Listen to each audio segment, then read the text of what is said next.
Israel ಮತ್ತು Iran ನಡುವೆ ಯುದ್ಧದ ಎಫೆಕ್ಟ್ನಿಂದಾಗಿ ಪೆಟ್ರೋಲ್ ಡೀಸೆಲ್ ಬೆಲೆಯಲ್ಲಿ ವ್ಯತ್ಯಯವಾಗುವ ಸಾಧ್ಯತೆ ಇದೆ. ಪೆಟ್ರೋಲ್ ಮತ್ತು ಡೀಸೆಲ್ ಮಾಲೀಕರ ಸಂಘದ ಅಧ್ಯಕ್ಷ ಹೇಳಿಕೆಯನ್ನ ಕೊಟ್ಟಿದ್ದಾರೆ. ಈ ಕುರಿತು ನಮ್ಮ ಪ್ರತಿನಿಧಿ ಪೃಥ್ವಿ ಪ್ರತ್ಯಕ್ಷ ವರದಿ ಕೊಟ್ಟಿದ್ದಾರೆ, ನೋಡೋಣ.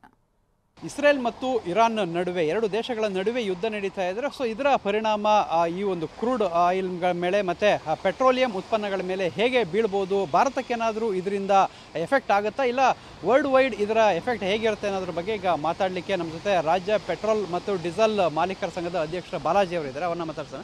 ಸರ್, ಇವಾಗ ಈ ಒಂದು ಯುದ್ಧ ಸಂದರ್ಭದಲ್ಲಿ ಇಂಡಿಯಾದ ಮೇಲೆ ಯಾವ ರೀತಿ ಈ ಒಂದು ಕ್ರೂಡ್ ಆಯಿಲ್ ಮೇಲೆ ಎಫೆಕ್ಟ್ ಬೀಳ್ಬೋದು? ಈ ಯುದ್ಧದ ಸಮಯದಲ್ಲಿ ಇರಾನಿಂದನೂ ನಾವು ಇಂಪೋರ್ಟ್ ಮಾಡ್ಕೊತಾ ಇದ್ದೀವಿ ಕ್ರೂಡ್ ಆಯಿಲು. ಬಟ್ ಹಂಗಂತೇಳಿ ಬರೀ ಇರಾನಿಂದಾನೇ ತಗೊತಾ ಇಲ್ಲ, ನಾವು ಹಲವಾರು ದೇಶಗಳಿಂದ ಇಂಪೋರ್ಟ್ ಮಾಡ್ಕೊತಾ ಇದ್ದೀವಿ. ಇಡೀ ಪ್ರಪಂಚದಲ್ಲಿ ಡೀಸೆಲ್ ಕ್ರೂಡ್ ಆಯಿಲು 9% ಇರಾನಲ್ಲಿ ಇದೆ. ಬಟ್ ಆದರೆ ನಾವು ರಷ್ಯಾಯಿಂದನೂ ತಗೊತಾ ಇದ್ದೀವಿ, ಸೋರ್ಸ್ ಮಾಡ್ಕೊತಾ ಇದ್ದೀವಿ, ಬೇರೆ ದೇಶಗಳಿಂದ ಸೋರ್ಸ್ ಮಾಡ್ಕೊತಾ ಇದ್ದೀವಿ. ಇಲ್ಲಿ ಏನಾನ ಕ್ರೂಡ್ ಆಯಿಲ್ ಏನಾನ ಪ್ರಾಬ್ಲಮ್ ಆಗಿದ್ದರೆ ಥ್ರೂಔಟ್ ವರ್ಲ್ಡ್ ವೈಡೇ ಅದರ ಪರಿಣಾಮ ಬೀಳ್ಬೋದು. ಪರಿಣಾಮ ಬಿದ್ದರೆ ಅದು ಎಲ್ಲ ಕಡೆನೂ ರೇಟ್ ಜಾಸ್ತಿ ಆಗ್ಬೋದು, ಡಾಲರ್ ವ್ಯಾಲ್ಯೂನು ಜಾಸ್ತಿ ಆಗ್ಬೋದು. ಅದರಿಂದ ಪರಿಣಾಮ ಬೀಳಬೋದು ಅಂತ ಅನ್ಕೊತಾ ಇದ್ದೀವಿ. ಬಟ್ ಸದ್ಯಕ್ಕೆ ಅಂಥದ್ದೇನು ಕಾಣಿಸ್ತಾ ಇಲ್ಲ.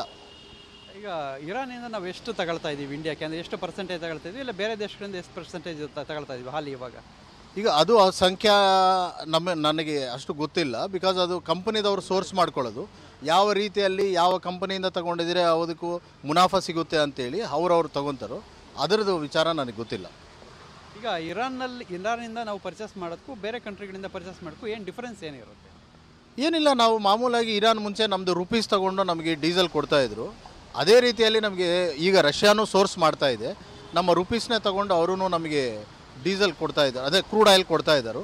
ಅದರಿಂದ ನಮಗೇನು ಅಂಥ ಪರಿಣಾಮ ಬೀಳಲ್ಲ, ನಾವು ಬೇರೆ ಕಡೆಯಿಂದನೂ ಸೋರ್ಸ್ ಮಾಡ್ಕೊತಾ ಇದ್ದೀವಿ. ಇನ್ ಕೇಸ್ ಇದು ವರ್ಲ್ಡ್ ವೈಡ್ ಎಫೆಕ್ಟ್ ಆಗಿದ್ದರೆ ನಮಗೆ ಎಫೆಕ್ಟ್ ಆಗ್ಬೋದು ಅಷ್ಟೇ. ಓಕೆ, ಈಗ ತೈಲ ನಿಕ್ಷೇಪಗಳು ಅಲ್ಲಿರೋ ಅಂಥದ್ದು, ಸೊ ಯುದ್ಧದಿಂದ ಅವರ ದೇಶಕ್ಕೆ ಏನಾದರೂ ತೆಗಿಯೋದಕ್ಕೆ ಸಮಸ್ಯೆ ಆಗಿ ವರ್ಲ್ಡ್ ವೈಡ್ ಸಮಸ್ಯೆ ಆಗ್ಬೋದು ಅಂತ? ಯಾವ ರೀತಿ ವರ್ಲ್ಡ್ ವೈಡ್ ಸಮಸ್ಯೆ ಆಗ್ಬೋದು? ಹೌದೌದು, ನಾನು ನಿಮಗೆ ಇದಕ್ಕೆ ಮುಂಚೆ ಹೇಳಿರೋ ಪ್ರಕಾರ ವರ್ಲ್ಡ್ ವೈಡು ಏನಿದಾವೋ 9% ಆಫ್ ದ ಆಯಿಲ್ ಫೀಲ್ಡ್ಸ್ ಇರಾನಲ್ಲಿ ಇದಾವೆ.